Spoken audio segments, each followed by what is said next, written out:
See, when a couple comes to me, the first thing I would want that couple to see is that there is hope. There is hope, and I will be able to help you. It not only fulfills them physically, but they do come closer emotionally, mentally. Somewhere there is a lot of acceptance, respect that also comes in, because these are the certain hormones that are released during sexual activity. So, focusing on each other's fulfillment is the best way to maintain a sexual relationship between two people. Frequent sex is often portrayed as a positive and desirable aspect of relationships, but there are also negative consequences to engaging in frequent sexual activity. While some individuals may enjoy and benefit from frequent sex, it can also lead to negative outcomes such as relationship conflict, decreased intimacy, and physical and emotional exhaustion. Bisht, head psychologist at Hey and a practicing psychotherapist with more than 5 years of experience. Our guest today is Miss Niyatii N Shah. She's an experienced sexuality educator and a parenting coach with demonstrated history of working in the education awareness industry. Miss Niyatii is a trained sex educator and is also a global goodwill ambassador India for human rights advocates, sexual harassment, gender inclusions, and guilty-free parenting. So, in your opinion, Niyatii, does having frequent sex have any mental or physical health impact for an individual or in a couple relationship also? Yes and no. So, when a couple is happy with one another and the experience is good, it not only fulfills them physically, but they do come closer emotionally, mentally. Somewhere there is a lot of acceptance, respect that also comes in, because these are the certain hormones that are released during sexual activity, which one helps them to trust that partner, to build a bond with that partner, to feel comfortable with this partner. And at the end of the day, the orgasm is the pleasure. You're getting, the partner has understood you, knows how to fulfill your desires. So yes, they can bring you together. But at the same time, if the experience is not good, then it can have a completely different, experience, right? If it is like forced activity, then no, it's not good for you. If it is a mindless activity where you're just having sex and not considering your partner, or not even asking whether they are okay with it or not, they might not be fighting against it, but they might just be there thinking it's my responsibility, I just have to give it. So that again is not a very positive way of looking into the sexual activity part. It's not going to give you the positive results. Mentally, emotionally, you're not going to feel close to that partner. So it can be both ways. Physically, when you have sex, yes, there is a lot of benefits that an individual will also receive. And as I said, as a couple, there is a lot that happens between the two of them during and just, when they are having sex together, from emotional connection to mental to spiritual, even for that matter. So it is very important for a couple specifically to indulge into sexual activity, not only in the bedroom, but even outside the bedroom. I keep mentioning that all the time, because a lot of us, keeping in mind the culture, the taboo, the sanskar, as we call them, the values of the family and the house, we don't behave, or we don't indulge in sexual activities, whether we are in public, as simple as holding hands, or holding the partner close to us, or a peck on the cheek, or a peck on the lips. I'm not asking anybody to go out there making out in the public, but even these small actions of affection really make a huge difference on the way to the bedroom. So yes, one should indulge for their own benefits, as well as when they are in a couple. Physical benefits, emotional, mental, sexual, and spiritual. And in your experience, what are some ways that individuals can maintain a healthy and balanced approach to sexual activity in order to maximize the potential benefits? What are some specific ways or strategies that you sometimes mention to clients? Would you like to highlight some of our listeners? So one, we need to understand the difference between the masculine energy and the feminine energy. Okay. as a man and a woman. Now, man and a woman is in person. Now, it is possible that a woman may have a little more masculine energy and a man may have a little more feminine energy. So I'm going with the energy part of it. Right. They Absolutely. both are different. Okay, they both are different. They both ignite differently, as in they get aroused differently. Their entrance into the sexual world may be different as people. So, for example, this is on a very larger scale. I'm talking on a very broad view. I'm talking. Not everybody is like that. We'll never say that. Yeah. But mostly observed, the men are pretty ready to have sex. You know, they can be ready within few seconds. But a woman might take a little while to be aroused, to warm them up. So there are these two theories that I speak to my clients about. One saying, so if you understand chakras, we have 7 chakras in our body, which are the 7 basically hormonal glands, but from the energy point of view. So women are usually, they operate from here, which is the spiritual chakra or the emotional chakra. And then they go down to the root chakra, where they take so much time to get aroused. By the time they reach there. But the man arouses from there and then gets emotionally connected to the person he's having sex with. So that's where they reach. So while we are doing this, right, it's going to take time. So whenever you want to bring a woman to a sexual experience, to warm her up, you will have to give her some time. And if you want a man to be emotional with you, you will also have to give him some time.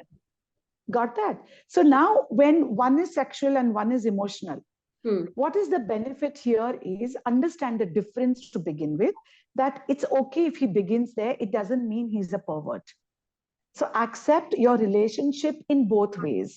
If the woman is more emotional, don't keep labeling her. You're only emotional. You only want to cry. You only want to talk lovey-dovey. You don't want to have sex with me all the time. You want romance first. Just bring her to that level. Give her what she needs. At the same time, the woman should also understand it's okay to start from here. So one is to accept one another and to understand the difference of one another, so that you can bring in some harmony in your couple life. And this is one way to balance it, right? Another way is to make a list of things that may be on my individual lists, expectation lists. Like I would love to do 1, 2, 3, 4, 5. The second partner is saying 1, 2, 3, 4, 5. Exchange the lists. Make sure that without the partner reminding you again or asking for it again, you have chosen to start fulfilling the bucket list. Now, I'm only talking about sexual activities and the sexual connection between a couple. So that is also something that you can do, where you constantly don't have to remind the partner that, oh, I've told you so many times, go down on me, but you're not going down on me. Or I've reminded you so many times, don't immediately start with my breast. I don't feel comfortable. So there are some things you can write them down and put it as a list to your partner, So that is how you can maintain. Another thing, what you have to understand is that 2 people can have different libidos, meaning their desire to have sex the intensity can be, high and low. The frequency or the expectation can be often or less. And there are going to be differences between 2 people. So when you understand one another, when you understand your own sexual self, it becomes very easy to understand, oh, I like it that way. So if he may not like it that way because he likes something which I don't like. So that is where we start understanding one another. We start talking about it. We communicate. We share lists like these. It can become a fun game. It can become a serious talk. But to maintain that, you have to accept, yes, my wife has a higher libido than I have. I might have to give him more than I wish. My husband likes to have it this way. I might want to give it a try and see if he's okay with it. So focusing on each other's fulfillment is the best way to maintain the sexual relationship between 2 people. I think while you were talking about this, change and this difference between the libido and this energy change, I think theoretically in my mind, I was more familiar with love language as a concept, and we keep talking about Yes. physical touch is this person's heightened Yes. need, the other person's maybe act of service is this need.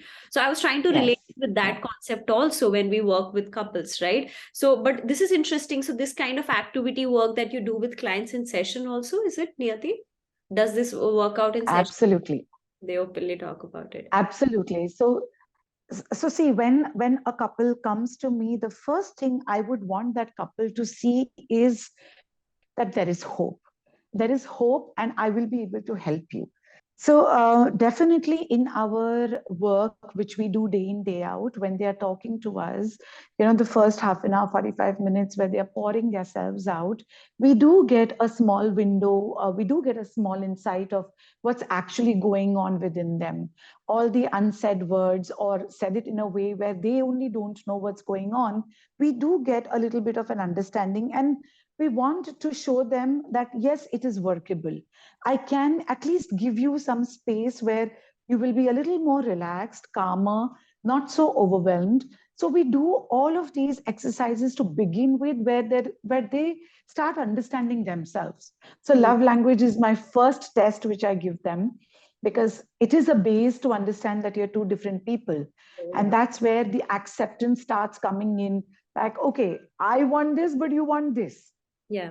And nobody is telling us that. We have chosen the answer and we have come to the conclusion. So that is the best part of these love languages, that nobody's telling me who I am. I have decided what my choices are. So that's a big game changer. So once they know that, I use a similar exercise to help them understand, even if your language is physical touch, what do you exactly mean by physical touch? If your language is quality time, what do you mean by quality time? So there are some exercises we go through where they realize that when I say quality time, to spend quality time with me, I didn't only mean to sit down and watch TV and eat popcorn or go for a walk. I want some physical touch with it. And that's where we realize that the love language is different than the intimate language. That's the intimacy that they are looking for. So there was a shift in when I started doing these activities, and I'm like, you're saying that you want quality time, but when you're getting it, you're still not happy. What's going on between the two of you? What's going on in your mind? And that's where I figured out that, oh, it doesn't stop at this language. It goes way deeper into that. So question answers, making lists, gamifying, helping them play games, certain 3-minute exercises that we help them to do, certain home assignments that we give them. Affirmations are a part of counseling sessions, where they start to believe that this is who I am. I think the most common affirmations that we have given our clients is, I deserve to be loved. And it's worked. I cannot use a word strong enough to tell you how people shift and transform within like a week. And they're so much more confident to receive the love that they are getting. Because now they're giving themselves the permission to be loved. So yes, we do use all of these therapies and exercises and a lot of different things to ensure the client that we are giving you a result that you can see and feel and measure sometimes. So yeah, I think there could be no better note to conclude our conversation on that. We take this affirmation back that I deserve to be loved. Everyone's who's hearing it out, we all deserve to be loved. And I think the day we get aligned with this affirmation, we start receiving what we are getting. And yeah, I mean, this is the best note that I think we can wrap up this very wonderful conversation we had with you, Niyati, today. Lot of learning, and I think looking forward to more interesting conversations with you on something similar, more to know about the work that you do. And I think there's a lot that the users and clients are looking forward to work with you as well on our platform. Thank you so much, Urvashi, one more time.